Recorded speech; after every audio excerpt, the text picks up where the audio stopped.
Welcome back to the Vision Academy. तो कैसे हैं आप सब? मैं आशा करता हूं कि आप लोग अच्छे होंगे और अच्छे से मन लगा करके पढ़ाई कर रहे होंगे। नहीं तो आज मैं ओसामा सर आप सबके सामने फिर से एक बेहतरीन से टॉपिक पॉलिटिकल साइंस का क्लास 12th का जो हम लोग पढ़ रहे थे शीत युद्ध का दौर। हालांकि ये चैप्टर जैक बोर्ड के सिलेबस से इसको रिमूव कर दिया गया, फिर भी हम बताए थे कि जैसे नेक्स्ट चैप्टर हम लोग पढ़ने वाले हैं दो ध्रुवीयता का अंत, उसको पढ़ने के लिए ये वाला चैप्टर इंपॉर्टेंट हो जाता है, इसलिए थोड़ा सा रिलेट करता है। इसलिए हम लोग इस चैप्टर को भी अच्छे से देख लेंगे ताकि आगे आने वाला जो चैप्टर है उसको समझने में हमको आसानी हो। तो इससे पहले फर्स्ट क्लास हो चुका है, ये सेकंड क्लास है शीत युद्ध का दौर, जिसको कि इंग्लिश में बोलते हैं the cold war of era, ऐसे कुछ इंग्लिश में इसका नाम है।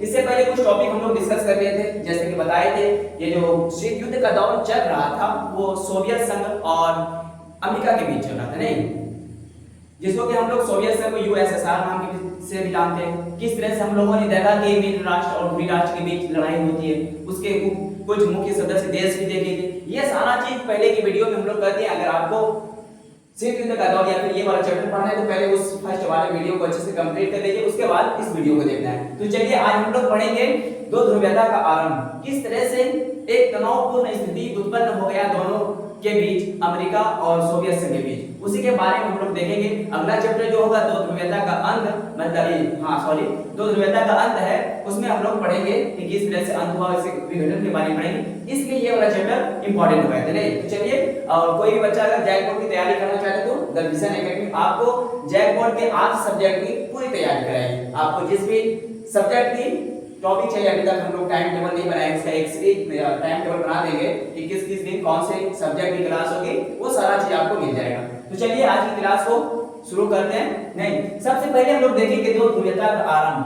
दो ध्रुव कहने का मतलब है कि दुनिया दो ध्रुवों में बढ़ गई। नहीं पहले हालांकि जैसे कि हम लोग पढ़े मित्र राष्ट्र का दोनों समर्थक था, लेकिन जैसे सेकेंड वर्ल्ड वॉर होती है और सेकेंड वर्ल्ड वॉर की समाप्ति के बाद ही दो ध्रुवीयता का मतलब कह सकते हैं कि पूरी दुनिया क्या होगी, दो ध्रुवों में बढ़ गई। नहीं, जिसका कि एक ध्रुव हम लोग सोवियत संघ को बोल रहे थे, नहीं सोवियत संघ को नहीं सोवियत संघ को बोलते थे, जिसको कि यूएसएसआर भी बोलते हैं। नहीं, दूसरा था अमेरिका यूएसए, दूसरा कौन था?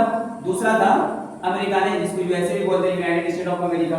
ये दोनों के बीच एक ऐसी स्थिति उत्पन्न हो गई जिससे कि लग रहा था कि युद्ध हो जाएगा, लेकिन कभी भी युद्ध हुआ नहीं। इस तरह की स्थिति हमेशा बन रही थी और ऐसे कुछ जगहों पे ऐसे हुआ कि दोनों आमने सामने आए, लेकिन फिर भी युद्ध होने से बच गया। तो चलिए पहले देखते बोलते हैं दो ध्रुवीयता का आरंभ मतलब शुरू कैसे हुआ।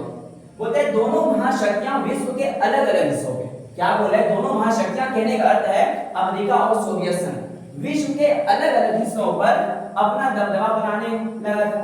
दुनिया दो गुटों में स्पष्ट रूप से बढ़ गया, मतलब अमेरिका और सोवियत संघ जो था दोनों क्या कर रहा था, अपने अपने इलाके में या फिर अपना जो जिसके खेमे की तरफ था, जिसके नजदीक था, वो अपना दबदबा बनाने लगा था और ज्यादा से ज्यादा देश को अपने में शामिल करना चाह रहा था। नहीं तो क्या बोला कि महाशक्तियां विश्व के अलग अलग हिस्सों पर, मतलब पूरी दुनिया की कुछ जिसके जैसे कि इससे पहले हम लोग पढ़े ईस्ट वर्सेस वेस्ट, यानी कि पूरा वर्सेस पश्चिम, दोनों यूरोप, एक तरफ पश्चिमी यूरोप दूसरी तरफ पूर्वी यूरोप में बढ़ने लगा। तो क्या बोले, अपना अपना दबदबा बनाने लगा था, दुनिया दो गुटों में स्पष्ट रूप से बढ़ गया। नहीं, अब दूसरा नंबर में क्या बोल रहा है, बोलता है ऐसे में किसी देश के लिए ये रास्ता था, क्या था कि ये रास्ता था कि वो अपनी सुरक्षा के लिए, अब जितने भी छोटे छोटे देश था उनके लिए एक रास्ता था कि वो किसी एक गुट में जाकर के शामिल हो जाए। तो क्या बोल रहा है कि अपनी सुरक्षा के लिए किसी एक महाशक्ति के साथ क्या कर जाकर के मिल जाए, तभी उसको सुरक्षित भी अपने आप को महसूस करेगा।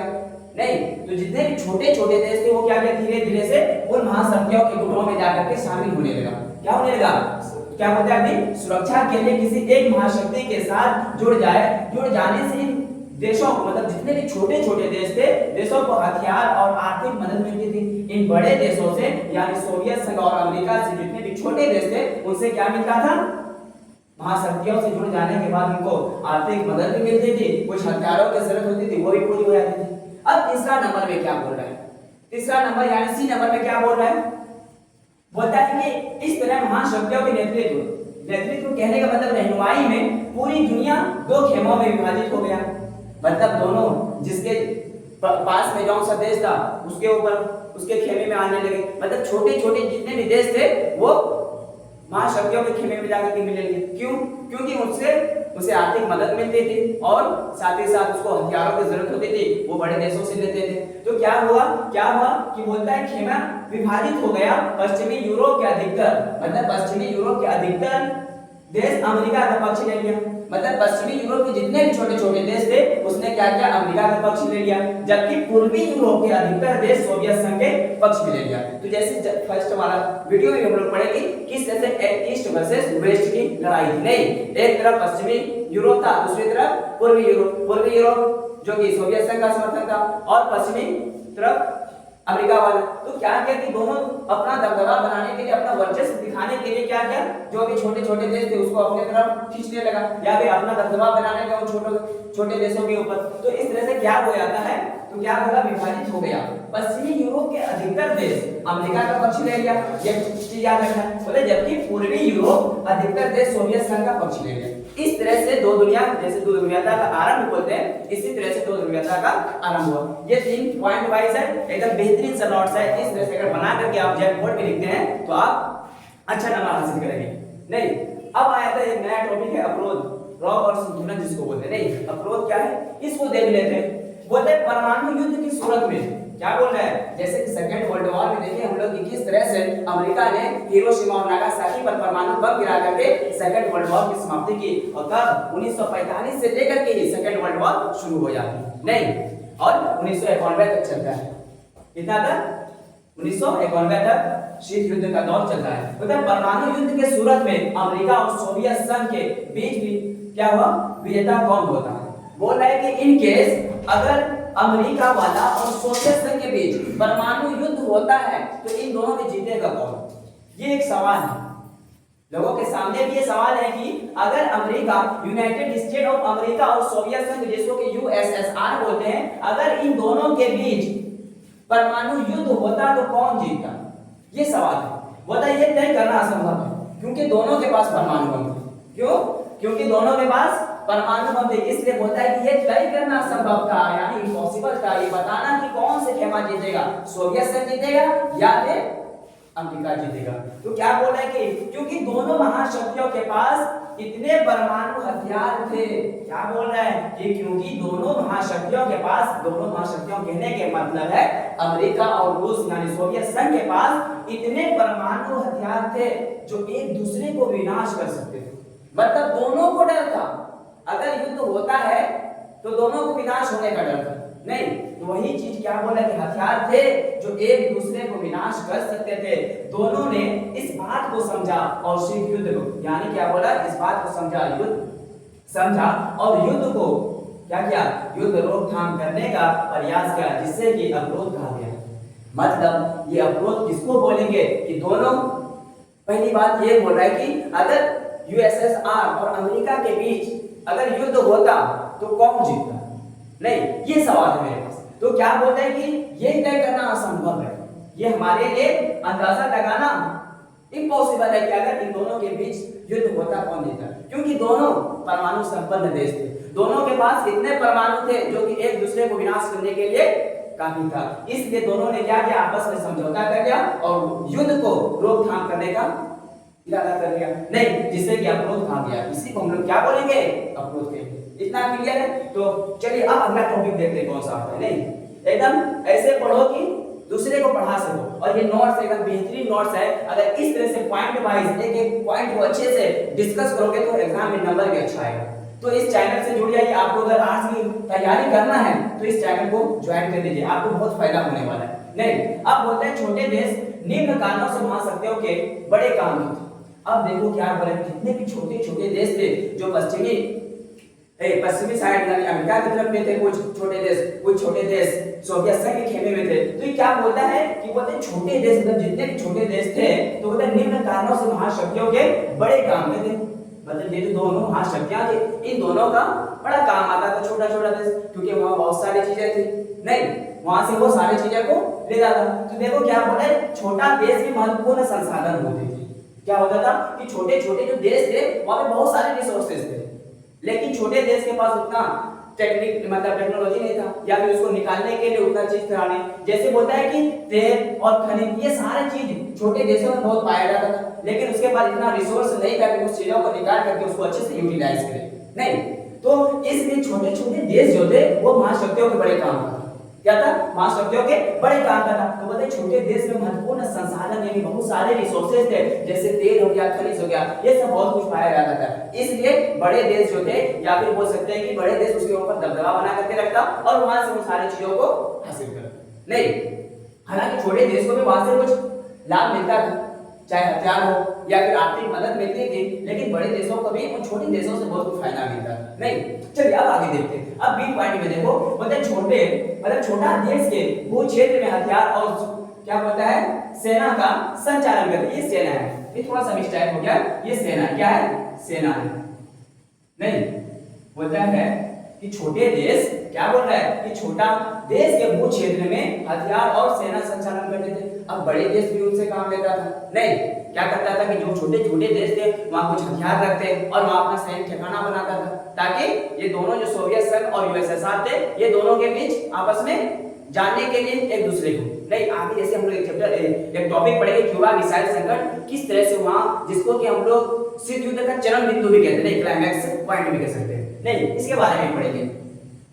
तो क्या करता था, बड़े देश छोटे देशों में जाकर के अपने सैनिक ठिकाने बनाते थे, वहां हथियार को रखते थे, नहीं। अब तीसरा सी नंबर में बताया छोटा देश में सैनिक ठिकाने बनाए जाते थे जहां से महाशक्तियां एक दूसरे का जासूसी कर सके, क्या कर सके, मतलब जासूसी कर सके। सोवियत संघ अगर छोटे देश में जाकर के अपना कोई ठिकाना बनाते ताकि वो अमेरिका के बारे में कुछ चीजें जान सके, नहीं। इसी तरह से अमेरिका वाला भी छोटे देश में अपने जाकर के कुछ सैनिक को रखते, कुछ हथियार रखते, ताकि वहां क्या कर सके, सोवियत संघ के बारे में जान सके। जासूसी कहने का मतलब उन चीजों का पता लगा सकते कि अगला देश हमारे बारे में क्या चीज कर रहा है या फिर क्या चीज करने का प्लान कर रहा है, इस चीजों के लिए, नहीं। तो छोटे देश भी बड़े देशों के बड़े काम करते, दोनों को मतलब सहायता मिलता था, नहीं। हालांकि बड़े देशों से ज्यादा फायदा मिलता था, लेकिन छोटे देशों को भी उनसे कुछ आर्थिक मदद मिलते थे, कुछ हथियार अगर छोटे देशों को चाहिए होता था तो इन महाशक्तियों से वो ले लेता। अब जो जिस देश में शामिल था उनसे वो अपना आर्थिक मदद भी लेता था। अब आ जाता है डी नंबर, होता है छोटे देशों से आर्थिक मदद मिलती थी, नहीं। अब बड़े देशों को छोटे देशों से भी, मतलब दोनों को एक दूसरे से मदद मिलती थी। अब आ जाता है क्यूबा मिसाइल संकट, नहीं। ये बड़ा अच्छा टॉपिक है, एक अच्छा टॉपिक है, क्या है, क्यूबा मिसाइल संकट। अभी तक हम लोग आगे देख लिए दो ध्रुवीयता का आरंभ, देखें किस तरह से दो ध्रुवीयता का आरंभ हुआ, एक तरफ पश्चिमी यूरोप, दूसरी तरफ पूर्वी यूरोप, नहीं। जिसके कि पूर्वी यूरोप में यूएसएसआर और पश्चिमी यूनाइटेड स्टेट ऑफ अमेरिका, इन दोनों के बीच किस तरह से मतलब शीत युद्ध के बाद यानी सेकंड वर्ल्ड वॉर के बाद किस तरह से दुनिया दो ग्रुपों में बढ़ गई, यानी दो महाशक्तियां, दोनों महाशक्तियां क्या हुई, अपने अपना दबदबा दिखाने के लिए। अब आया है क्यूबा मिसाइल संकट, जिसको इंग्लिश में बोलते हैं क्यूबन मिसाइल क्राइसिस भी बोलते हैं, ये वाला भी पॉइंट बहुत इंपॉर्टेंट है, जिसको कि शीत युद्ध का चरम बिंदु भी कहा जाता है। क्या कहा जाता है, शीत युद्ध का चरम बिंदु भी कहा जाता है। अब बोलते हैं क्यूबा अमेरिका के तट से लगा हुआ एक छोटा सा द्वीपीय देश है। ये जो क्यूबा है, असल में इसको समझने का तरीका क्या है कि मान लो कि ये क्या है ना, अमेरिका है, ये वाला क्या है, अमेरिका है, नहीं। क्या है कि ये वाला मेरा समझो अमेरिका है, यहाँ पे समझ लो यूएसएसआर या फिर सोवियत संघ या रूस है, ये क्या है, यूएसए है, नहीं। और ये वाला क्या है, यूएसएसआर है, यूएसएसआर है। अब सोचो क्यूबा एक छोटा सा महाद्वीप है, समझ लो कि ये अमेरिका से लगा हुआ है। कहां से लगा हुआ है, ये अमेरिका से लगा हुआ है, लेकिन ये किसके करीब है, मतलब ये अमेरिका के करीब है, या फिर बोल सकते हैं पश्चिमी यूरोप के करीब है। अब देखो यहाँ पे अमेरिका वाला का पूरा दबदबा है, सोवियत संघ यहाँ है, लेकिन ये क्या कर रही है, जो क्यूबा है यहाँ पे सारा काम कौन कर रहा है, ये सोवियत संघ क्या कर रहा है कि यहाँ पे अपना सैनिक ठिकाना बना रहा है, यहाँ पे हथियार जमा कर रहा है, ये सारा चीज हो रहा है। इसी को हम लोग क्यूबा मिसाइल संकट के नाम से जानते हैं। जैसे पता चलता है यूएसएसआर को लगभग 2-3 हफ्ते बाद इसको पता चलता है कि हाँ कि सोवियत संघ क्या कर रहा है, हमारे खिलाफ हथियार को जमा कर रहा है, नहीं। उसके बाद फिर वहां से किसी तरह से इस चीज को रोकता है, जिसको कि हम लोग क्लाइमैक्स पॉइंट या फिर इसको हम लोग चरम बिंदु भी कहते हैं। चलो देख लेते इसको, नहीं इसको देख लेते हैं क्या बोल रहा है। जैसे देखो यहाँ क्या बोल रहा है कि क्यूबा अमेरिका के तट से लगा हुआ, यानी कि वो सटा हुआ तो अमेरिका का था, किसका था? अमेरिका का लगा हुआ एक छोटा सा द्वीपीय देश था, मतलब एक छोटा सा द्वीपीय देश था। अब दूसरा पॉइंट क्या बोल रहा है? दूसरा पॉइंट बोलता है ये नजदीक तो अमेरिका का है। क्या बताया कि वो सटा हुआ तो अमेरिका का है, लेकिन क्यूबा का जुड़ाव सोवियत संघ से था। सटा हुआ अमेरिका का था, लेकिन क्यूबा का जो जुड़ाव था वो किससे था? सोवियत संघ यानी यूएसएसआर से था। बताए और सोवियत संघ उसे आर्थिक तथा वित्तीय सहायता देता था, और सोवियत संघ क्या करता था? आर्थिक मदद भी करता था। नहीं, जो भी चीजें होती थी वो सारा चीज मदद करते थे क्यूबा का। तो सटा हुआ तो अमेरिका का था, लेकिन सारा दबदबा या फिर बोल सकते सारा कंट्रोल सोवियत संघ का था। नहीं, अब तीसरा पॉइंट बोलता है 1961 के अप्रैल माह में सोवियत संघ के नेता, क्या बोल रहा है? ये वाला पॉइंट याद रखना, यहाँ से ऑब्जेक्टिव भी आता है। बोलता है 1961 के अप्रैल माह में सोवियत संघ के नेताओं को ये चिंता होने लगी थी। मतलब ये चिंता होने लगी थी कि अमेरिका क्यूबा पर हमला कर देगा। मतलब सोवियत संघ जो अपना सैनिक ठिकाना या फिर हथियार वहां ले जाकर के रख रहे थे, तो क्या बोलता है 1961 के अप्रैल माह में सोवियत संघ के नेताओं को, मतलब सोवियत संघ के जो भी नेता थे उसको क्या होने लगा था? चिंता होने लगी थी कि अमेरिका क्यूबा पर हमला कर देगा। शायद ऐसा लग रहा था कि अमेरिका वाला जान गया कि क्यूबा पर वो सारा कंट्रोल, यानी कि सोवियत संघ क्या कर रहा है? क्यूबा में अपना मिसाइलें ले करके रख रहा है, इसलिए इसको भनक लग गई। मतलब ऐसा अमेरिका वाला कुछ नहीं कहता, लेकिन ऐसे वो सोच रहे थे। तो अब देखो क्या बोलता है, ये चिंता होने लगी थी कि अमेरिका क्यूबा पर हमला कर देगा। इसलिए 1962 में सोवियत संघ के नेता निकिता क्रुश्चेव ने क्या बोल रहा है? इसलिए 1962 में कब? 1962 में सोवियत संघ के नेता निकिता क्रुश्चेव, क्या नाम था? निकिता क्रुश्चेव ने क्यूबा में अमेरिका के खिलाफ परमाणु मिसाइल तैनात कर दिया। क्या कर दिया? मतलब ये सटा हुआ था अमेरिका का और सारा कंट्रोल कर रहा था सोवियत संघ, लेकिन उसको ऐसा महसूस हुआ कि शायद अमेरिका वाला अब उसके ऊपर हमला करने के लिए एक छोटा सा देश है वो अमेरिका से सटा हुआ है। इसलिए क्या किया कि सोवियत संघ ने वहां पर मिसाइलें या फिर परमाणु मिसाइलें क्या करना तैनात कर दी। इसके बाद फिर अमेरिका वाले को पता चलता है, क्या होता है? अमेरिका वाले को पता लगता है। क्या पता लगता है? चलो देखते हैं। बोलता है कि इसका पता अमेरिका को 3 हफ्ते बाद लगा था।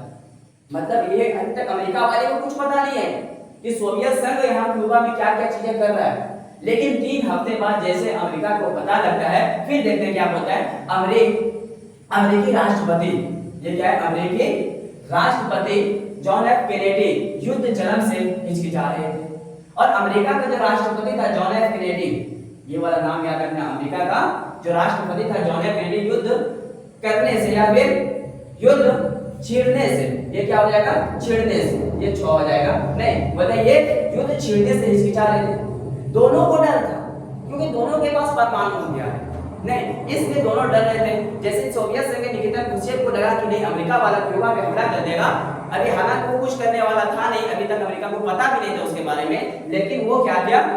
उसको डर था, इसलिए अमेरिका पे जाकर परमाणु हथियार तैनात कर दिए। लेकिन इसका पता अमेरिका के जॉन एफ कैनेडी वहां के जो राष्ट्रपति थे उसको 3 हफ्ता बाद पता चलता है इसके बारे में। कितना हफ्ता? 3 हफ्ता बाद पता चलता है। ये भी हिचकिचा रहे थे क्योंकि पता है कि दोनों के पास परमाणु हथियार है। अगर हम युद्ध करते हैं तो ये कहना मुश्किल होगा कि कौन जीतेगा, इसमें दोनों का विनाश होगा। नहीं, अब आगे देख लेते। अब बोलता है अमेरिका ने अपनी जंगी बेड़ों को, क्या बोला है कि अब अमेरिका को जैसे पता चल गया कि सोवियत संघ ने वहां पर अपनी मिसाइलें तैनात कर रहा है, तो क्या किया अमेरिका ने अपने जंगी बेड़ों को आगे कर दिया ताकि क्यूबा की तरफ जाने वाले सोवियत संघ जहाजों को रोका जा सके। यानी कि सोवियत संघ जो क्यूबा में आकर के जो हथियारें जमा कर रहा था उसको रोकने के लिए अमेरिका ने क्या किया? अपनी जंगी बेड़ों को आगे कर दिया ताकि वो अब अधिक हथियार यहाँ पर यानी क्यूबा में ले आकर के नहीं रख सकते। तो क्यूबा की तरफ जाने वाले सोवियत संघ जहाजों को, मतलब सोवियत संघ की जितनी भी जहाजें आ रही थी उसको क्या कर दिया? रोका जा सके।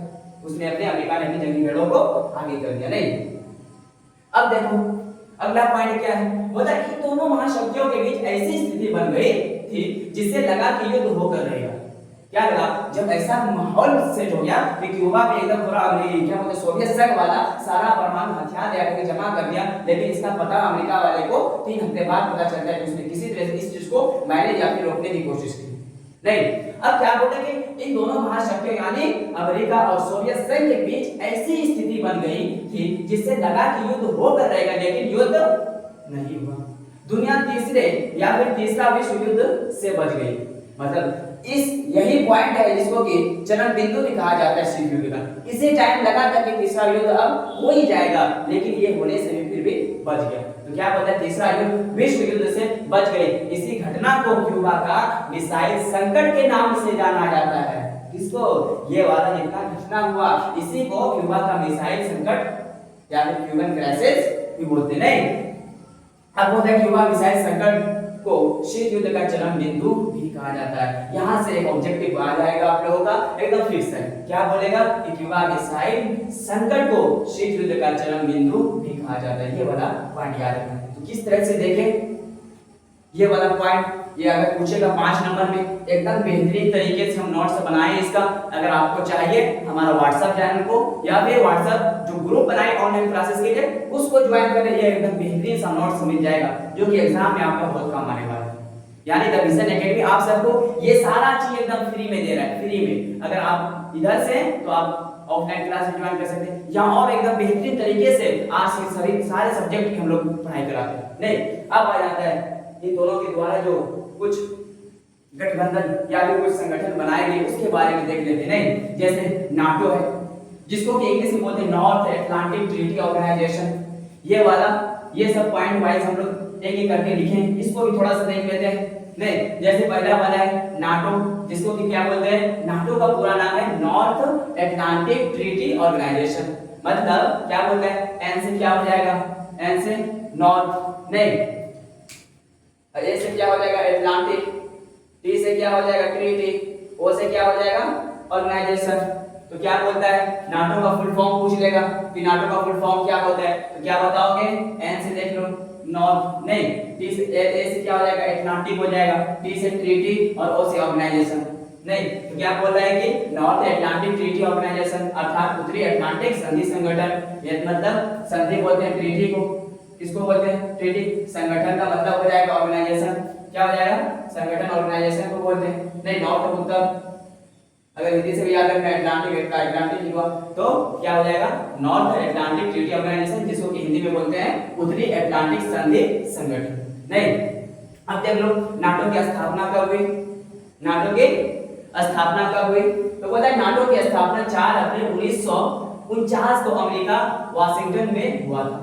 ये वाला चीज याद रखना कि नाटो की स्थापना कब हुई थी, यहां से आपका क्वेश्चन बन सकता है। क्या बनेगा, बोलते हैं 4 अप्रैल 1949 को अमेरिका के वाशिंगटन में हुआ था ये इसका संगठन। नहीं अब देख लो अब आगे वाला पॉइंट बोलता है कुल 12 देशों ने मिलकर इसका स्थापना की थी, अर्थात स्थापना के वक्त 12 देश इनमें शामिल थे। ये जो नाटो है इसमें कुल 12 देश शामिल थे, या फिर ये भी कह सकते हैं कि इसकी जब स्थापना हो रही थी उस टाइम कुल 12 देश इसमें शामिल थे। किसमें, नॉर्थ अटलांटिक ट्रीटी ऑर्गेनाइजेशन। नहीं नॉर्थ अटलांटिक ट्रीटी ऑर्गेनाइजेशन, इसका नाम याद रखना है। कभी भी हो सकता है इसका फुल फॉर्म भी बोल दे, नाटो दे देगा, इस बोलेगा इसमें से कौन सा फुल फॉर्म सही है, तो इसका नाम याद रखना नॉर्थ अटलांटिक ट्रीटी ऑर्गेनाइजेशन।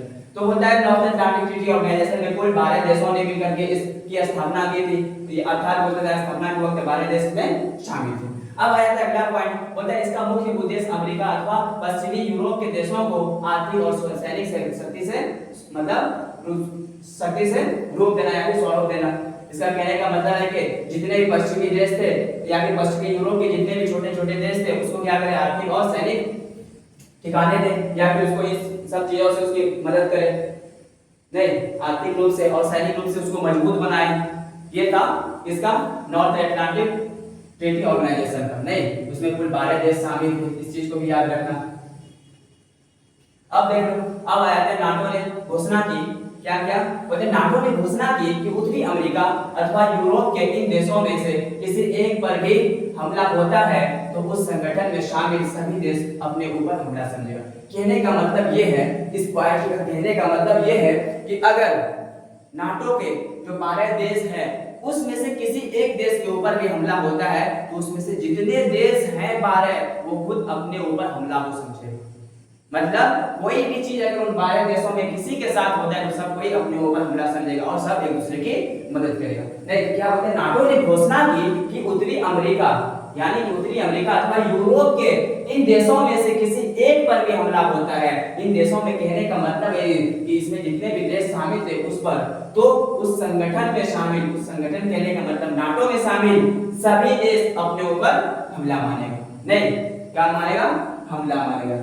अब बताए अभी वर्तमान में कुल 32 सदस्य हैं नाटो में, अभी वर्तमान की बात करें तो कुल 32 देश शामिल है। अब दूसरा वाला संगठन आता है सीटो। नहीं, दूसरा वाला क्या आता है? सीटो, जिसको कि क्या बोलते हैं? मतलब सीटो का फुल फॉर्म है South East Asia treaty Organisation. South East Asia treaty Organisation यानी दक्षिण पूर्व एशियाई संधि संगठन। इसका भी फुल फॉर्म याद रखना क्या है? साउथ ईस्ट एशिया ट्रीटी का पता है, एशिया का नहीं, दक्षिण का क्या हो जाएगा? दक्षिण East Asia treaty Organisation. South East Asia treaty Organisation है दक्षिण पूर्व एशिया संधि संगठन। नहीं, बताइए दक्षिण पूर्व एशिया में सामूहिक रक्षा के लिए, मतलब पूरे समूह की रक्षा के लिए बनाया गया एक अंतरराष्ट्रीय संगठन था। और ये क्या था? सीटो एक अंतरराष्ट्रीय संगठन था। क्या था? अंतरराष्ट्रीय संगठन था। अगला पॉइंट क्या बोल रहा है? बताइए दक्षिण पूर्व एशिया में सामूहिक रक्षा के लिए बनाया गया एक अंतरराष्ट्रीय संगठन था। अब अगला पॉइंट क्या बोलता है? बोलते इसकी स्थापना दिसंबर यानी सितंबर 1954 में हुआ था। सीटो की स्थापना में पूछेगा कब हुआ था? 1954 में हुआ था। नहीं, अब अगला पॉइंट क्या बोलता है? इस संधि का मुख्य उद्देश्य दक्षिण पूर्व एशिया में बढ़ते हुए चीनी, मतलब चीन के जो बेस को रोकना, और इन उद्देश्य के लिए क्या था? ये जो कि तैयारी करना, मतलब चीन के लोग जो वहां पे बढ़ रहे थे उसकी क्या करना? दक्षिण पूर्व एशिया में जो चीनी लोग बढ़ रहे थे उसको रोकना। नहीं, उसके लिए सीटो ऑर्गेनाइजेशन या फिर सीटो को बनाया गया था। बोलता है इसमें फिलीपीन, थाईलैंड, क्या बोल रहा है? बोलता है कि Philippine, Thailand, England, France, Pakistan, Australia, New Zealand तथा अमेरिका आदि देश शामिल है। अगर पूछेगा कि सीटो यानी कि South East Asia treaty Organisation, वह बोलता है इसमें फिलीपीन था, थाईलैंड था, England, France, Pakistan, Australia, New Zealand तथा अमेरिका आदि देश इसमें शामिल थे सीटो में। नहीं, और नाटो का भी देखिए हम लोग कुल 12 देश उसमें शामिल थे। अब आ जाता है तीसरा, जिसको कि बोलते हैं सेंटो। बोलते हैं इनका पूरा नाम केंद्रीय संधि संगठन है, जिसको सेंट्रल ट्रीटी ऑर्गेनाइजेशन है। नहीं, सेंट्रल ट्रीटी ऑर्गेनाइजेशन। बोलता है पहले इसका नाम बगदाद पैक्ट था जब इसमें तुर्की और ईरान थे। ये भी याद रखना कि सेंटो को बगदाद पैक्ट के नाम से भी जाना जाता है। सेंटो को क्या कहा जाता है? बगदाद पैक्ट के नाम से जाना जाता था। कब? जब इसमें तुर्की और ईरान थे, उस टाइम की बात बोल रहा है। जब इस संगठन में तुर्की और ईरान थे उस टाइम सेंटो को यानी कि सेंट्रल ट्रीटी ऑर्गेनाइजेशन को क्या कहा जाता था? बगदाद पैक्ट के नाम से भी जाना जाता था। ये सारा चीज है एकदम पॉइंट वाइज हम इसको तैयार किए ताकि आपको पढ़ने में आसानी हो। एक बेहतरीन सा नोट्स ये तैयार करके रखें आप सबके लिए। अगर आपको चाहिए तो सारा चीज आपको मिल जाएगा। तभी निकलेंगे आपको वो सारा चीज दिलाएगा जिससे कि एक स्टूडेंट को अच्छे नंबर लाने में मदद करेगी। नहीं, अब होता है बगदाद में 1955 में इस गठबंधन में संयुक्त राज्य अमेरिका, इंग्लैंड, ईरान और पाकिस्तान भी शामिल हो गए, परंतु बाद में इराक इससे निकल गया। मतलब बाद में क्या हुआ? इससे इराक निकल गया। होता है बगदाद, मतलब बाद में 1955 में क्या हुआ? इस गठबंधन में सेंटो में क्या हो गया? सेंट्रल ट्रीटी ऑर्गेनाइजेशन में अमेरिका, इंग्लैंड, ईरान और पाकिस्तान भी शामिल हो गए, परंतु बाद में इराक इससे निकल गया। होता है इस संधि संगठन का मुख्य उद्देश्य रस की शक्ति, मतलब को दक्षिण की ओर बढ़ने से रोकना। रस कहने का मतलब ये रस नहीं है बल्कि ये रूस है। क्या है? रूस की शक्ति यानी कि सोवियत संघ की शक्ति को दक्षिण की ओर बढ़ने से रोकना था। नहीं, अब लास्ट वाला पढ़ लेते हैं वर्षा संधि, जो कि सोवियत संघ द्वारा बनाया गया था। नहीं, जिसको कि वर्सो पैक्ट भी बोलते हैं। क्या बोलते हैं? Verso pact. बोलते हैं वर्षा संधि पूर्व यूरोप के साम्यवादी देश, जैसे कि हम लोग पहले पढ़े कि यूएसएसआर जो कर रहा था वो साम्यवादी का देश बनाना चाहता, दूसरा वाला जो था वो पूंजीवादी का समर्थन कर रहा था। तो क्या किया? वर्षा संधि यानी पूर्व यूरोप के या पूर्वी यूरोप के साम्यवादी देश एक सैनिक गठबंधन था, जिसमें बोलता है इसे 4 में क्या बोलता है? 4/1955 को पोलैंड पर वर्षा में हस्ताक्षरित किया गया था। मतलब इसको कब लागू किया गया? 1955 को पोलैंड पर वर्षा में हस्ताक्षरित किया गया था। क्या बोल रहा है, हस्ताक्षरित किया गया था। अब देखो अगला पॉइंट क्या बोल रहा है, अगला पॉइंट बोलते हैं सोवियत संघ में 1955 में नाटो में शामिल देश मुकाबला करके, क्या बोल रहा है, शामिल देश का मुकाबला करने के लिए वर्सा संधि बनाया गया था। मतलब नॉर्थ अटलांटिक ट्रीटी ऑर्गेनाइजेशन में जो कुल 12 देश थे उसका सामना करने के लिए वर्सा संधि या फिर वर्साव पैक्ट को बनाया गया। नहीं, सोवियत संघ ने क्या किया था, 1955 में नाटो में शामिल देश, नाटो के नॉर्थ अटलांटिक ट्रीटी ऑर्गेनाइजेशन में शामिल उन 12 देशों का मुकाबला करने के लिए वर्सा संधि बनाया गया। अब अगला पॉइंट क्या बोलते हैं, सीटों तथा संतों के जवाब में सोवियत संघ साम्यवादी चीन से वियतनाम, उत्तरी कोरिया और इराक के साथ मजबूत संबंध बनाया। मतलब ये जो सीटों था, नहीं, सेंट्रल ट्रीटी ऑर्गेनाइजेशन या फिर सेंटो था, उन दोनों के जवाब में सोवियत संघ यानी साम्यवादी चीन ने वियतनाम, उत्तरी कोरिया और इराक के साथ मजबूत संबंध बनाया। नहीं, ये सारा पॉइंट वाइज एकदम से लिखा हुआ है, इसको एक बार पढ़ लेना है और इसका फुल फॉर्म भी देख लो।